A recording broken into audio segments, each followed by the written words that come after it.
പ്രിയമുള്ളവരെ, നമസ്കാരം.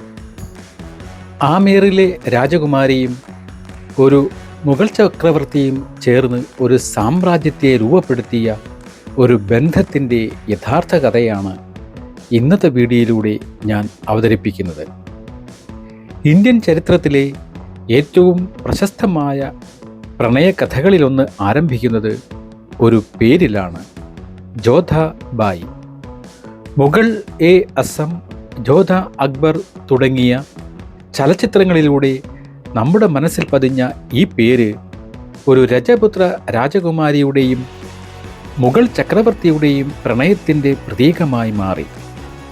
രാഷ്ട്രീയപരമായ ഒരു വിവാഹബന്ധമായി തുടങ്ങി പിന്നീട് സ്നേഹത്തിലും പരസ്പര ബഹുമാനത്തിലും അലിഞ്ഞുചേർന്ന് മതസൗഹാർദ്ദത്തിൻ്റെ നിത്യസ്മാരകമായി മാറിയ ഒരു ബന്ധത്തിൻ്റെ കഥയാണിത്.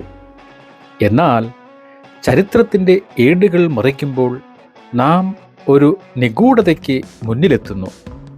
ഈ കഥയിലെ നായികയുടെ യഥാർത്ഥ വ്യക്തിത്വം എന്താണ്? ആധുനിക ചരിത്രകാരന്മാർക്കിടയിൽ ശക്തമായ ഒരു അഭിപ്രായ സമന്വയമുണ്ട്. അക്ബറിൻ്റെ ഭാര്യമാരിൽ ജോധാബായി എന്ന പേരുള്ള ഒരാൾ ഉണ്ടായിരുന്നില്ല. ഈ പേര് 19-ാം നൂറ്റാണ്ടിൽ കേണൽ ജെയിംസ് ടോഡ് എന്ന കൊളോണിയൽ ചരിത്രകാരൻ തൻ്റെ അനാൽസ് ആൻഡ് ആൻറ്റിക്വിറ്റീസ് ഓഫ് രാജസ്ഥാൻ എന്ന പുസ്തകത്തിൽ വരുത്തിയ ഒരു പിഴവാണെന്ന് കരുതപ്പെടുന്നു. ചരിത്രരേഖകൾ പ്രകാരം ജോധാബായി അഥവാ ജോധ്പൂരിലെ രാജകുമാരി അക്ബറിൻ്റെ മകനായ ജഹാംഗീറിൻ്റെ ഭാര്യയായിരുന്നു. അപ്പോൾ ആരായിരുന്നു അക്ബറിൻ്റെ ജീവിതത്തിൽ, അതുപോലെ സാമ്രാജ്യത്തിൽ നിർണായക സ്വാധീനം ചെലുത്തിയ ആ രജപുത്ര രാജ്ഞി? അവർ ആമേറിലെ, അതായത് ഇന്നത്തെ ജയ്പൂരിലെ കച്ചുവാഹ രജപുത്ര വംശത്തിലെ രാജകുമാരിയായിരുന്നു. ഹർക്കാബായ് എന്നോ ഹീര കൻവാരി എന്നോ ആയിരുന്നു അവരുടെ യഥാർത്ഥ നാമം. തൻ്റെ മകനും കിരീട അവകാശിയുമായ സലീമിന്, അതായത് ജഹാംഗീറിന് ജന്മം നൽകിയ ശേഷം അവർക്ക് മറിയം ഉസ് സമാനി അഥവാ യുഗത്തിൻ്റെ മറിയം എന്ന ബഹുമതി നൽകപ്പെട്ടു. ഈ വീഡിയോ ഒരു ഐതിഹ്യത്തെ തകർക്കാനുള്ള ശ്രമമല്ല, മറിച്ച് കൂടുതൽ ആഴത്തിലുള്ള ആധികാരികവുമായ ഒരു സത്യം കണ്ടെത്താനുള്ള ക്ഷണമാണ്. സിനിമയുടെ വെളിച്ചത്തിനപ്പുറം ഒരു സാമ്രാജ്യത്തെ തന്നെ മാറ്റിമറിച്ച ചരിത്രത്തിൽ യഥാർത്ഥത്തിൽ ജീവിച്ച ഒരു സ്ത്രീയുടെ കഥയാണിത്. ഒരു പേരിലെ തുരുത്തലല്ല, ഇത് ഒരു കാലഘട്ടത്തിൻ്റെ രാഷ്ട്രീയവും സംസ്കാരവും വ്യക്തിബന്ധങ്ങളും പുനർവായിക്കാനുള്ള ഒരു ശ്രമമാണ്. ഐതിഹ്യത്തിൻ്റെ വർണ്ണപ്പകിട്ടിൽ നിന്ന് മാറി ഹർക്കാബായ് എന്ന ആമേറിലെ രാജകുമാരിയുടെയും ജലാലുദ്ദീൻ മുഹമ്മദ് അക്ബർ എന്ന മുഗൾ ചക്രവർത്തിയുടെയും യഥാർത്ഥ കഥയിലേക്ക് നമുക്ക് യാത്ര ചെയ്യാം.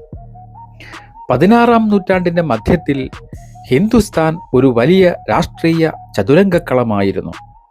അതിൻ്റെ ഒരു വശത്ത് കൗമാരം വിട്ടുമാറിയിട്ടില്ലാത്ത, എന്നാൽ ഇതിനകം തന്നെ യുദ്ധങ്ങളിലും തന്ത്രങ്ങളിലും അനുഭവസമ്പത്ത് നേടിക്കഴിഞ്ഞ ഒരു യുവ ചക്രവർത്തി ജലാലുദ്ദീൻ മുഹമ്മദ് അക്ബർ തൻ്റെ സാമ്രാജ്യം വികസിപ്പിക്കാനുള്ള അടങ്ങാത്ത മോഹവുമായി നിലയുറപ്പിച്ചു. മുഗൾ ആധിപത്യത്തിന് കീഴിൽ വിശാലവും ഏകീകൃതവുമായ ഒരു സാമ്രാജ്യം സ്ഥാപിക്കുക എന്നതായിരുന്നു അദ്ദേഹത്തിൻ്റെ ലക്ഷ്യം. മറുവശത്ത് രജപുത്രരുടെ വീര്യം തുളുമ്പുന്ന മണ്ണിൽ ആമേർ എന്ന കച്ചുവാഹ രജപുത്ര രാജ്യം ഒരു നിലനിൽപ്പിൻ്റെ പ്രതിസന്ധിയെ അഭിമുഖീകരിക്കുകയായിരുന്നു. അതിൻ്റെ ഭരണാധികാരിയായ രാജ ഭർമൽ അകത്തും പുറത്തും നിന്നുള്ള ഭീഷണികളുടെ നടുവിലായിരുന്നു. ഒരു വശത്ത് സിംഹാസനത്തിന് അവകാശവാദം ഉന്നയിക്കുന്ന ബന്ധുവായ സുജാമൽ, മറുവശത്ത് അക്ബറിൻ്റെ ഗവർണർമാരുടെ ആക്രമണോത്സുകമായ മുന്നേറ്റങ്ങൾ. പ്രത്യേകിച്ചും മേവാത്തിലെ മുഗൾ ഗവർണറായ മിർസ ഷറഫുദ്ദീൻ ഹുസൈൻ ആമീറിന് നേരെ ഒരു സൈനിക നീക്കത്തിന് തയ്യാറെടുക്കുകയായിരുന്നു. ഈ ഇരട്ട ഭീഷണി രാജ ഭർമലിനെ ഒരു നിർണായക തീരുമാനത്തിലേക്ക് നയിച്ചു. അദ്ദേഹത്തിൻ്റെ മുന്നിൽ വഴികൾ കുറവായിരുന്നു. മറ്റ് രജപുത്ര ശക്തികളോട് സഹായം തേടുന്നത് ദുർബലമായ ഒരു പ്രതിരോധം മാത്രമായിരുന്നു. മുഗൾ ശക്തിയെ ചെറുത്തു തോൽപ്പിക്കുക എന്നത് അസാധ്യമായിരുന്നു. ഈ സാഹചര്യത്തിലാണ് രാജാ ഭൽമർ ചരിത്രപരമായ ഒരു ചൂതാട്ടത്തിന് മുതിർന്നത്. അത് അന്നുവരെ കേട്ടുകേൾവിയില്ലാത്ത രാഷ്ട്രീയമായ അതീവ അപകട സാധ്യതയുള്ള ഒരു നീക്കമായിരുന്നു. തൻ്റെ മൂത്ത മകളുടെ കൈ മുഗൾ ചക്രവർത്തിക്ക് നൽകുക, ആക്രമിക്കാൻ വരുന്ന ഒരു ശത്രുവിനെ ഏറ്റവും ശക്തനായ ഒരു സംരക്ഷകനും ബന്ധുവാക്കി മാറ്റാനുള്ള ഒരു തന്ത്രം. അക്ബറിൻ്റെ വ്യക്തിത്വം ഈ സാഹചര്യത്തിൽ നിർണായകമായിരുന്നു. അദ്ദേഹം ഒരു ആക്രമണകാരിയായിരുന്നില്ല, ഒരു മികച്ച ഭരണതന്ത്രജ്ഞൻ കൂടിയായിരുന്നു. രജപുത്രരുടെ ധീരതയും പോരാട്ടത്തെയും അദ്ദേഹം ബഹുമാനിച്ചിരുന്നു. അവരെ യുദ്ധം ചെയ്ത് നശിപ്പിക്കുന്നതിനേക്കാൾ തൻ്റെ സാമ്രാജ്യത്തിൻ്റെ ഭാഗമാക്കുക എന്നതാണ് ബുദ്ധിയെന്ന് അദ്ദേഹം തിരിച്ചറിഞ്ഞു. അജ്മീറിലെ ഖ്വാജ മൊയ്നുദ്ദീൻ ചിസ്തിയുടെ ദർഗയിലേക്ക് തീർത്ഥാടനം നടത്തുകയായിരുന്ന അക്ബറിനെ ഒരു മധ്യസ്ഥൻ വഴി രാജാ ഭൽമർ സമീപിച്ചു. ആ കൂടിക്കാഴ്ചയിൽ തൻ്റെ രാജ്യത്തിൻ്റെ സുരക്ഷ ഉറപ്പാക്കാൻ ഭർമർ തൻ്റെ മകളെ അക്ബറിന് വിവാഹം കഴിച്ചു നൽകാമെന്ന് വാഗ്ദാനം ചെയ്തു. ഇത് ഒരു വിവാഹ വാഗ്ദാനമായിരുന്നില്ല, തൻ്റെ രാജ്യം മുഗൾ സാമ്രാജ്യത്തിന് കീഴടങ്ങുന്നു എന്നതിൻ്റെ പ്രഖ്യാപനം കൂടിയായിരുന്നു. ഭർമലിൻ്റെ ഈ നീക്കം ഒരു കീഴടങ്ങലായിരുന്നില്ല, പരമ്പരാഗത രജപുത്ര അധികാരഘടനയെ തകിടം മറിക്കുന്ന ഒരു തന്ത്രപരമായ മുന്നേറ്റം കൂടിയായിരുന്നു. വിദേശ ഭരണത്തോടുള്ള ചെറുത്തുനിൽപ്പിലൂടെ തങ്ങളുടെ അഭിമാനം നിർവചിച്ചിരുന്ന മേവാർ പോലുള്ള ശക്തരായ രജപുത്ര എതിരാളികളെ മറികടക്കാൻ മുഗൾ ശക്തിയുമായുള്ള ഈ സഖ്യം ഭർമലിനെ സഹായിച്ചു. ഇത് ഒരേ സമയം ഒരു അതിജീവന തന്ത്രവും അധികാരത്തിനായുള്ള ഒരു കളിയുമായിരുന്നു. 1562 ഫെബ്രുവരി 6 രജപുത്താനയിലെ സാംബറിൽ വെച്ച് ആ വിവാഹം നടന്നു. അതൊരു പ്രണയ വിവാഹമായിരുന്നില്ല, കൃത്യമായ രാഷ്ട്രീയ ലക്ഷ്യങ്ങളുള്ള ഒരു ഉടമ്പടിയായിരുന്നു. അക്ബറിനെ സംബന്ധിച്ചിടത്തോളം അത് തൻ്റെ രജപുത്ര നയത്തിൻ്റെ ആദ്യത്തെയും ഏറ്റവും നിർണായകവുമായ ചുവടുവയ്പായിരുന്നു.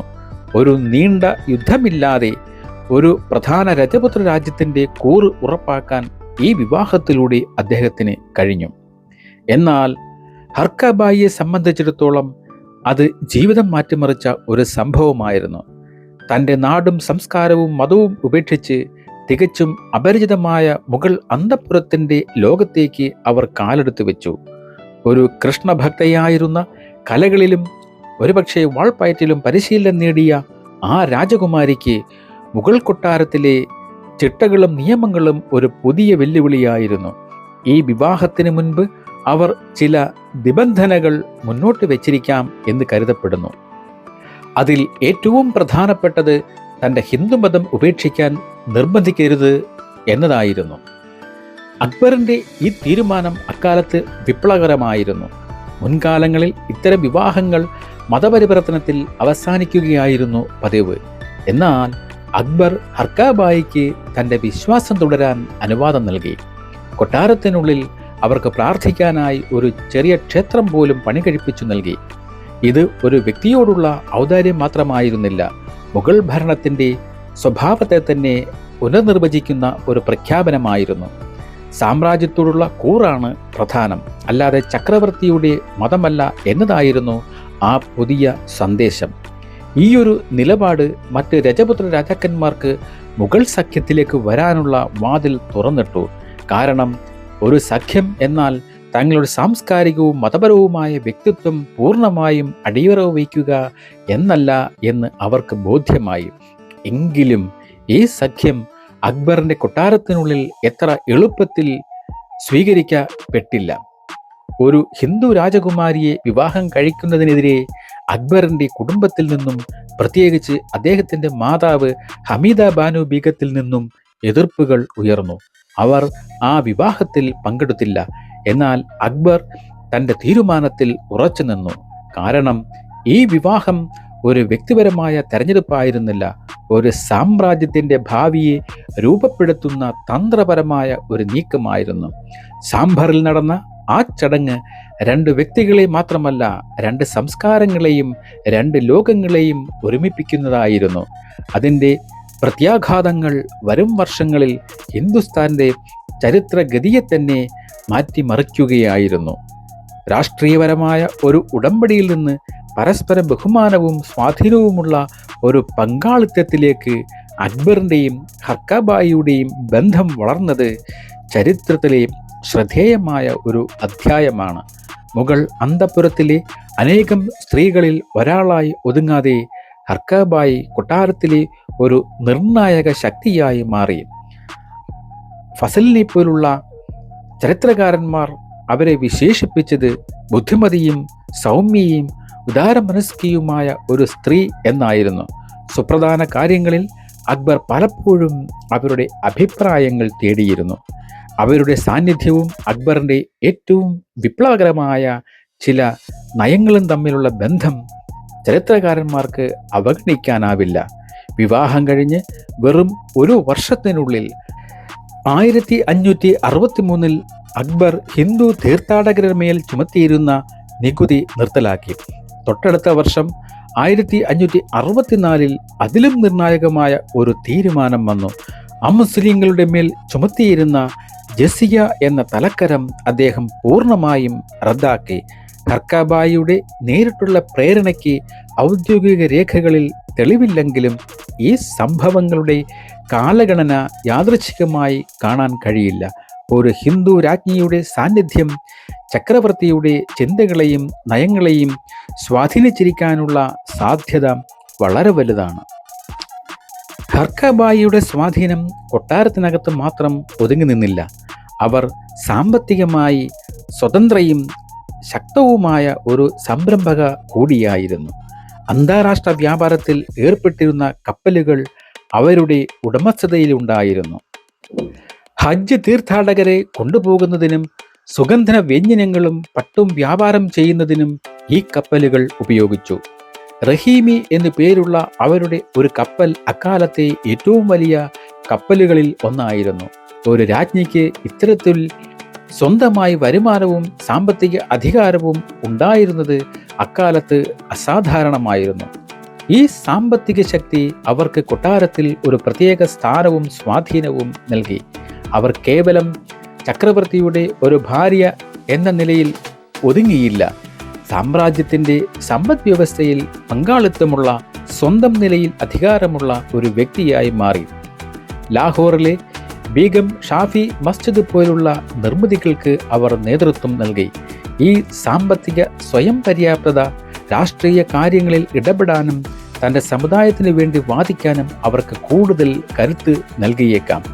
ജസിയ നിർത്തലാക്കുന്നത് പോലുള്ള വിഷയങ്ങളിൽ അക്ബറിനോട് സംസാരിക്കുമ്പോൾ അത് ഒരു ഭാര്യയുടെ അപേക്ഷയായിരുന്നില്ല, സാമ്രാജ്യത്തിലെ ശക്തയായ ഒരു വ്യക്തിയുടെ അഭിപ്രായം കൂടിയായിരുന്നു. അങ്ങനെ ആമേറിലെ രാജകുമാരി മുഗൾ സാമ്രാജ്യത്തിൻ്റെ മഹാറാണിയായി മറിയം ഉസ് സമാനി എന്ന പദവിയിലേക്ക് ഉയരുകയായിരുന്നു. 7 വർഷക്കാലം അക്ബറിൻ്റെയും ഹർക്കാബായിയുടെയും വിവാഹം രാഷ്ട്രീയമായി വലിയ വിജയമായിരുന്നെങ്കിലും ഒരു കിരീട അവകാശിയുടെ അഭാവം മുഗൾ സാമ്രാജ്യത്തിൽ വലിയ ആശങ്ക സൃഷ്ടിച്ചു. അക്ബറിന് മുൻപുണ്ടായ ഇരട്ടക്കുട്ടികൾ ശൈശവത്തിൽ തന്നെ മരണമടഞ്ഞത് ചക്രവർത്തിയെയും രാജ്ഞിയെയും ദുഃഖത്തിലാഴ്ത്തിയിരുന്നു. ഒരു പുത്രന് വേണ്ടിയുള്ള പ്രാർത്ഥനയുമായി അക്ബറും ഹർക്കാബായിയും കാൽനടയായി അജ്മീറിലെ ഖ്വാജ മൊയിനുദ്ദീൻ ചിസ്തിയുടെ ദർഗയിലേക്ക് ഒരുമിച്ച് തീർത്ഥാടനം നടത്തി. ഇത് 2 വ്യത്യസ്ത മതവിശ്വാസികളായ ദമ്പതികൾ ഒരു പൊതുവായ ലക്ഷ്യത്തിനായി ഒന്നിക്കുന്നതിൻ്റെ ഹൃദയസ്പർശിയായ ഒരു ചിത്രമായിരുന്നു. അവരുടെ പ്രാർത്ഥനകൾക്ക് ഫലമുണ്ടായി. ഫത്തേപൂർ സിക്രിയിലെ സൂഫി സന്യാസിയായ ഷെയ്ഖ് സലീം ചിസ്തി അക്ബറിന് ഒരു പുത്രൻ ജനിക്കുമെന്ന് പ്രഖ്യാപിച്ചു. ഈ പ്രവചനത്തിലുള്ള വിശ്വാസം കാരണം ഗർഭിണിയായ ഹർക്കാബായിയെ സിക്രിയിലെ സന്യാസിയുടെ ആശ്രമത്തിനടുത്തേക്ക് മാറ്റിപ്പാർപ്പിച്ചു. അക്ബർ തൻ്റെ ഓർമ്മക്കുറിപ്പുകളിൽ രേഖപ്പെടുത്തിയ ഒരു സംഭവമുണ്ട്. ഗർഭാവസ്ഥയിൽ ഒരു ഘട്ടത്തിൽ കുഞ്ഞിൻ്റെ അനക്കം നിലച്ചപ്പോൾ വേട്ടയിലായിരുന്ന അക്ബർ കുഞ്ഞ് വീണ്ടും അനങ്ങിയാൽ താൻ വെള്ളിയാഴ്ചകളിൽ ചീറ്റപ്പുള്ളികളെ വേട്ടയാടുന്നത് എന്നേക്കുമായി ഉപേക്ഷിക്കുമെന്ന് പ്രതിജ്ഞയെടുത്തു. കുഞ്ഞിൻ്റെ അനക്കം പുനരാരംഭിക്കുകയും അക്ബർ ആ പ്രതിജ്ഞ ജീവിതകാലം മുഴുവൻ പാലിക്കുകയും ചെയ്തു. 1569 ഓഗസ്റ്റ് 31 ഹർക്കാബായി ഒരു ആൺകുഞ്ഞിന് ജന്മം നൽകി. സൂഫി സന്യാസിയോടുള്ള ബഹുമാന സൂചകമായി കുഞ്ഞിന് സലീം എന്നു പേരിട്ടു. കിരീട അവകാശിയുടെ ജനനം മുഗൾ സാമ്രാജ്യത്തിലുടനീളം വലിയ ആഘോഷങ്ങൾക്ക് വഴിവെച്ചു. തടവുകാരെ മോചിപ്പിച്ചു. പാവപ്പെട്ടവർക്ക് ദാനധർമ്മങ്ങൾ നൽകി. ദിവസങ്ങളോളം നീണ്ടുനിന്ന സംഗീതവും വിരുന്നുകളും നടന്നു. മുഗൾ മിനിയേച്ചർ ചിത്രങ്ങൾ ആ ആഘോഷങ്ങളുടെ വർണ്ണപ്പകിട്ടാർന്ന ദൃശ്യങ്ങൾ നമുക്ക് മുന്നിൽ വരച്ചു കാട്ടുന്നു. ഈ ജനനം ആ വിവാഹബന്ധത്തിൻ്റെ ഏറ്റവും വലിയ വിജയമായിരുന്നു. അത് മുഗൾ രാജവംശത്തിൻ്റെ ഭാവി സുരക്ഷിതമാക്കി. അതോടൊപ്പം ഹർക്കാബായിയുടെ സ്ഥാനം കൊട്ടാരത്തിൽ അരക്കിട്ടുറപ്പിച്ചു. കിരീട അവകാശിയുടെ അമ്മ എന്ന നിലയിൽ അവർക്ക് മറിയം സമ്മാനി എന്ന ബഹുമതി നൽകപ്പെട്ടു. സലീമിൻ്റെ ജനനം ഒരു വ്യക്തിപരമായ സന്തോഷമായിരുന്നില്ല. അത് മുഗൾ സാമ്രാജ്യത്തിൻ്റെ വിധിയെ ഇന്ത്യൻ ആത്മീയതയുമായി ബന്ധിപ്പിക്കുന്ന ഒരു സംഭവമായിരുന്നു.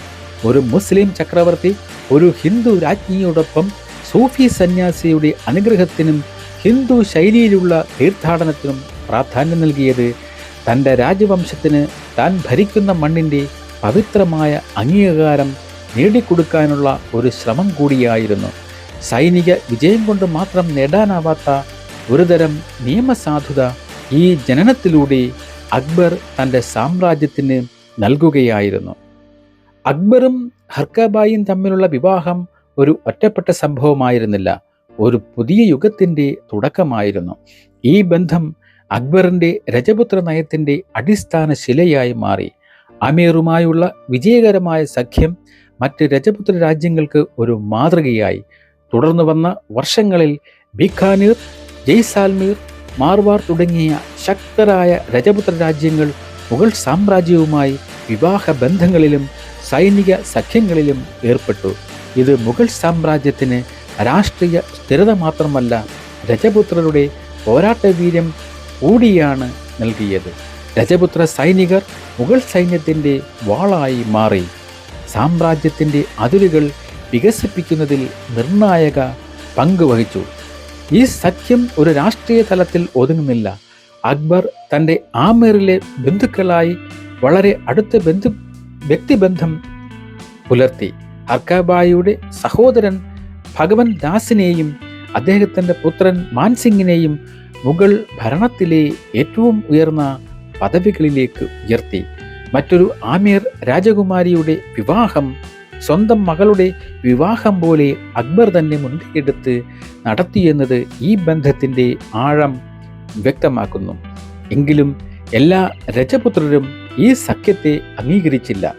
മേവാറിലെ മഹാറാണ പ്രതാപിനെ പോലുള്ളവർ മുഗളന്മാരുടെ വിവാഹബന്ധങ്ങളെ രജപുത്ര അഭിമാനത്തിന് നേരെയുള്ള വഞ്ചനയായി കണ്ടു. അവർ കീഴടങ്ങാൻ വിസമ്മതിക്കുകയും മുഗൾ സാമ്രാജ്യത്തിനെതിരെ പതിറ്റാണ്ടുകളോളം നീണ്ടുനിന്ന ചെറുത്തുനിൽപ്പ് നടത്തുകയും ചെയ്തു. ഇത് അക്ബറിൻ്റെ രജപുത്ര നയത്തിൻ്റെ മറുവശം കൂടിയാണ്. സഖ്യത്തിൻ്റെ പാതയും ചെറുത്തുനിൽപ്പിൻ്റെ പാതയും തമ്മിലുള്ള ഈ സംഘർഷം രജപുത്താന ചരിത്രത്തിലെ നാടകീയമായ ഒരു അധ്യായമാണ്. ഈ വിവാഹങ്ങളുടെയെല്ലാം ആകത്തുക കേവലം രാഷ്ട്രീയ നേട്ടമായിരുന്നില്ല. അത് ഹിന്ദുസ്ഥാനിൽ ഒരു പുതിയ സങ്കര സംസ്കാരത്തിന് ജന്മം നൽകി. കല, വാസ്തുവിദ്യ, ഭരണം, ഭാഷ എന്നിവയെല്ലാം പേർഷ്യൻ ഇന്ത്യൻ ശൈലികളുടെ മനോഹരമായ ഒരു സംഗമം രൂപപ്പെട്ടു. ജവഹർലാൽ നെഹ്റു നിരീക്ഷിച്ചതുപോലെ ഈ ബന്ധങ്ങളിലൂടെ തുർക്കി, മംഗോൾ വംശജരായ മുഗൾ കൂടുതൽ ഇന്ത്യക്കാരായി മാറി. അങ്ങനെ കേവലം രാഷ്ട്രീയമായ ഒരു ആവശ്യകതയിൽ നിന്ന് ആരംഭിച്ച ഒരു വിവാഹബന്ധം അതിൻ്റെ ഉദ്ദേശ്യങ്ങളെ മറികടന്നു. അത് രണ്ട് വ്യക്തികൾക്ക് ഇടയിൽ സ്നേഹവും ബഹുമാനവും വളർത്തി, രണ്ട് സംസ്കാരങ്ങളെ ഒരുമിപ്പിച്ചു, ഒരു സാമ്രാജ്യത്തിൻ്റെ അടിത്തറ ശക്തിപ്പെടുത്തി. ഒടുവിൽ ഇന്ത്യ എന്ന ആശയത്തിന് തന്നെ പുതിയ മാനങ്ങൾ നൽകി. അക്ബറിൻ്റെയും ഹർക്കാബായിയുടെയും കഥ ചരിത്രത്തിലെ ഒരു പ്രണയകഥ എന്നതിലുപരി വ്യത്യസ്തതകളെ ഉൾക്കൊണ്ടുകൊണ്ട് ഒരുമിച്ച് മുന്നോട്ടു പോകാൻ കഴിയുമെന്നതിൻ്റെ ശക്തമായ ഒരു ഓർമ്മപ്പെടുത്തലാണ്. നന്ദി, നമസ്കാരം.